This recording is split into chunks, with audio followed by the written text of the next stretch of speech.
Hai, Assalamualaikum warahmatullahi wabarakatuh. Gimana kabar kalian semua? Senang sekali Bu Santi bisa menyapa kamu di ruang temu, sebuah ruang untuk melakukan temu meski terpaut jarak dan waktu.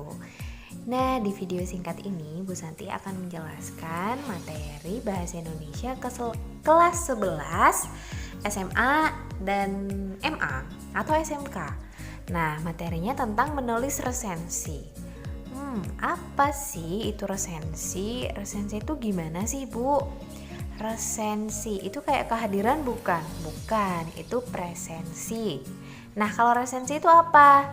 Resensi adalah tinjauan atau penilaian tentang suatu karya. Bisa karya sastra, bisa film, bisa pertunjukan, dan banyak lagi. Nah, karena di kompetensi dasar kalian adalah membuat resensi buku, jadi yang kita bahas di sini adalah buku karya sastra, gitu ya. Nah, resensi itu sendiri fungsinya buat apa sih? Dia fungsinya untuk memberikan penilaian atau komentar atau evaluasi terhadap suatu karya. Dalam hal ini, kalau di pembahasan kita berarti karya sastra gitu ya. Misalnya cerpen. Oh, cerpennya bagus. Bagusnya apa? Oh, karena tokohnya tokohnya variatif wataknya. Kemudian konfliknya alurnya tidak tertebak misalnya gitu. Jadi membuat pembaca jadi penasaran dan lain sebagainya. Jadi kalian harus membaca karya tersebut, kemudian membuat penilaian kalau bagusnya apa, alasannya apa, kalau kurang bagus apa yang harus diperbaiki dan gimana memperbaikinya gitu. Nah, kemudian kita tuh bisa menemukan resensi ada di mana sih? Ada di mana-mana. Kalian bisa dapat resensi di surat kabar, bisa membaca resensi di majalah, bahkan toko online dan situs-situs resensi. Situs resensi ini kalian misalnya buka goodreads.com. Di Goodreads itu kalian bisa membaca sinopsis sebuah buku, dia bagusnya gimana, tapi secara singkat. Nah, kalau toko online, jadi karena resensi ini tidak hanya membahas tentang karya ya, jadi bisa jadi si resensi ini membahas sebuah alat, misalnya alat penyapu sapu yang otomatis tuh, yang robot penyapu rumah gitu. Nah, terus ada penjelasannya nih, robotnya tuh kayak gimana, terus kelebihannya dia apa, terus gimana spesifikasinya dan lain sebagainya. Nah, itu sebenarnya esensinya itu adalah resensi gitu, atau teks untuk melakukan penilaian. Nah, ini dia struktur resensinya.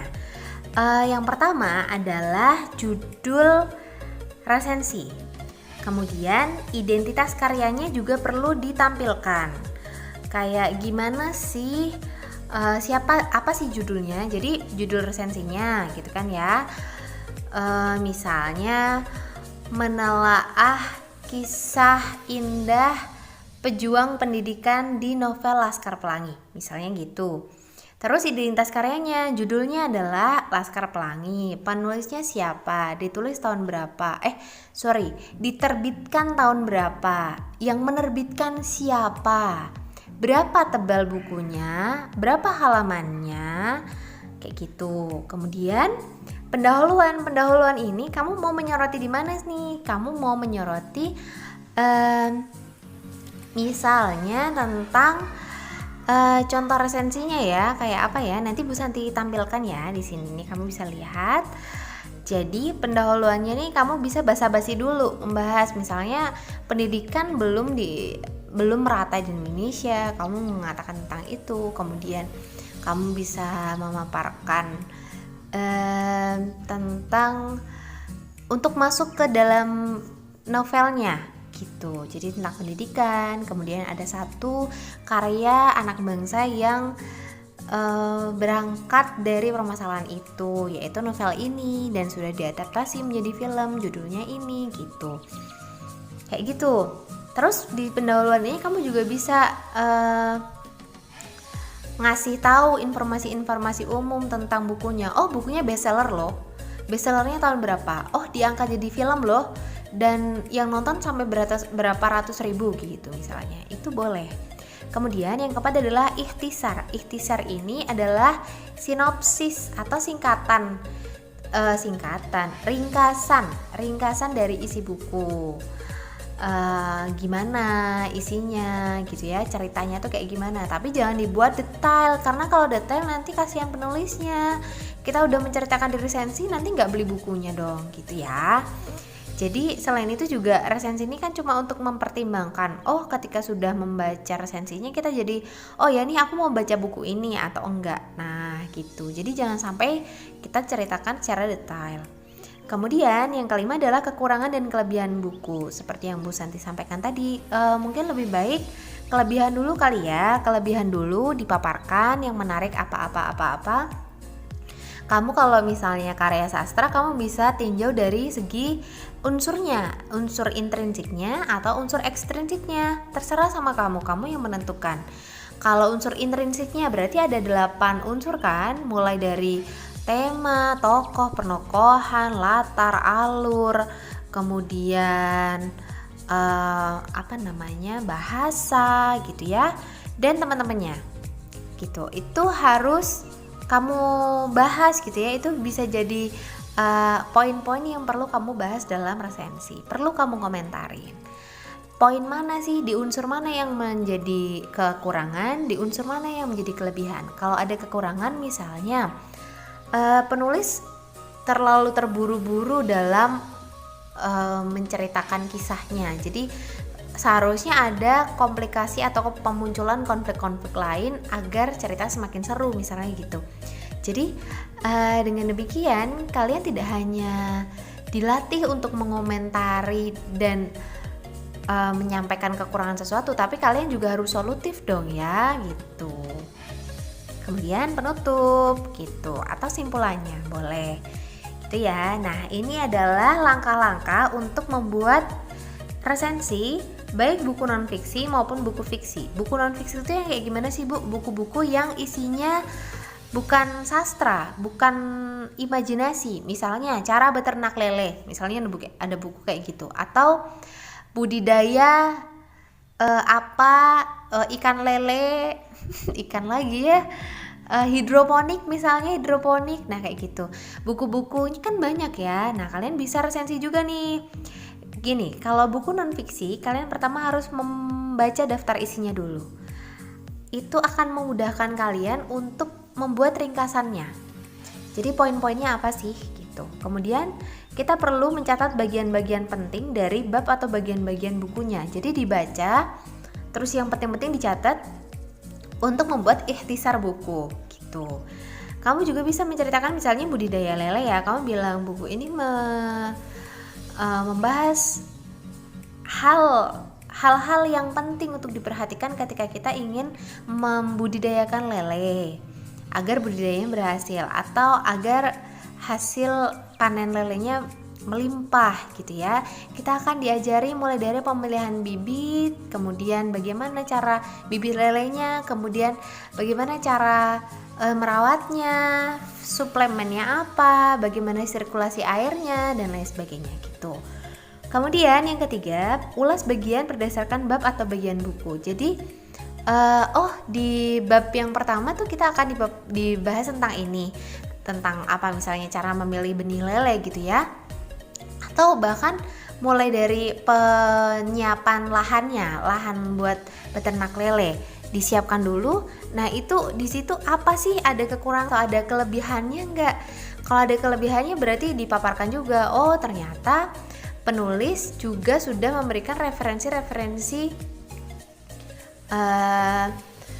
spesies yang bagus misalnya kayak gitu. Misal. Kemudian yang terakhir adalah tuangkan pengalaman dan pemahaman dalam isi ulasan. Jadi kalian juga perlu menambahkan informasi-informasi lain yang kalian punyai terkait budidaya lele gitu. Misalnya kamu bisa nih membandingkan dengan pengalaman peternak lele di mana, misalnya gitu. Hal ini ternyata dari buku ini udah dipraktikkan, terus hasilnya gimana, misalnya kayak gitu. Kemudian buku fiksi caranya gampang, kamu tinggal baca bukunya. Asik kan baca sastra ya kan? Cerpen kamu baca, mungkin dalam sekali putaran baca kurang paham gitu, atau mungkin kurang mantap, atau kamu belum menemukan plus minusnya, kamu tinggal baca lagi. Kemudian kalau misalnya novel yang panjang, kamu bisa sambil membaca tuh, ketika ada hal yang menarik kamu langsung tuliskan gitu. Jadi ketika kamu baca sambil bawa catatan ya gitu. Kemudian yang kedua adalah mengulas buku berdasarkan unsur intrinsik atau ekstrinsiknya gitu.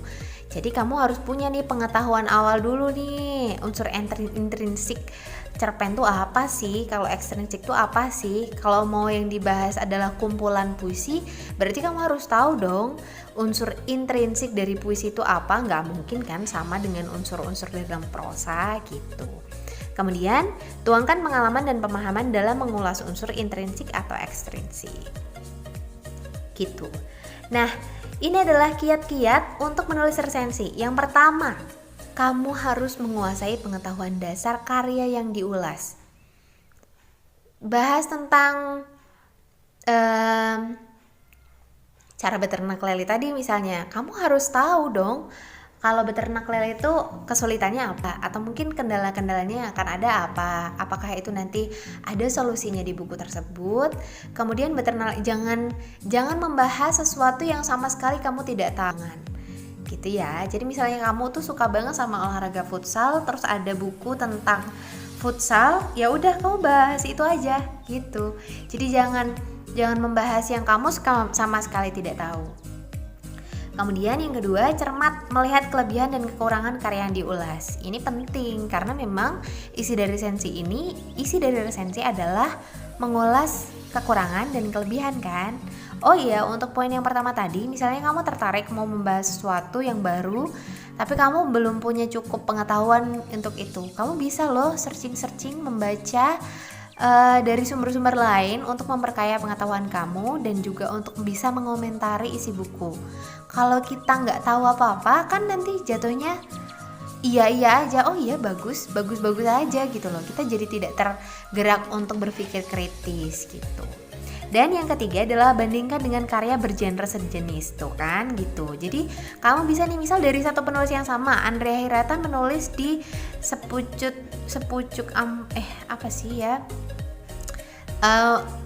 Mariamah Karpov misalnya. Andrea Hirata juga nulis Mariamah Karpov. Nah di situ point of view-nya gimana? Apakah ada style yang seharusnya dilakukan juga dalam penulisan Laskar Pelangi atau tidak, atau gimana gitu ya, atau yang genrenya sama. Jadi ketika kamu punya pembanding, kita bisa lebih tahu nih, kita bisa lebih melihat dari sisi yang lain sebuah karya gitu ya. Dari Bu Santi, semoga kalian bisa memahami materi tentang teks resensi. Kalau kalian ada pertanyaan, kalian boleh tulis di komen, kan Bu Santi jawab. Kita bisa lanjutkan diskusi di ruang komen. Oke. Oh iya, jangan lupa share ya. Tolong bantu agar channel ini berkembang. Kamu bisa subscribe, like, dan share video ini ke teman-teman kamu. Siapa tahu teman-teman kamu juga akan terbantu setelah membaca atau menyimak video ini. Sekian dari Bu Santi. Wassalamualaikum warahmatullahi wabarakatuh.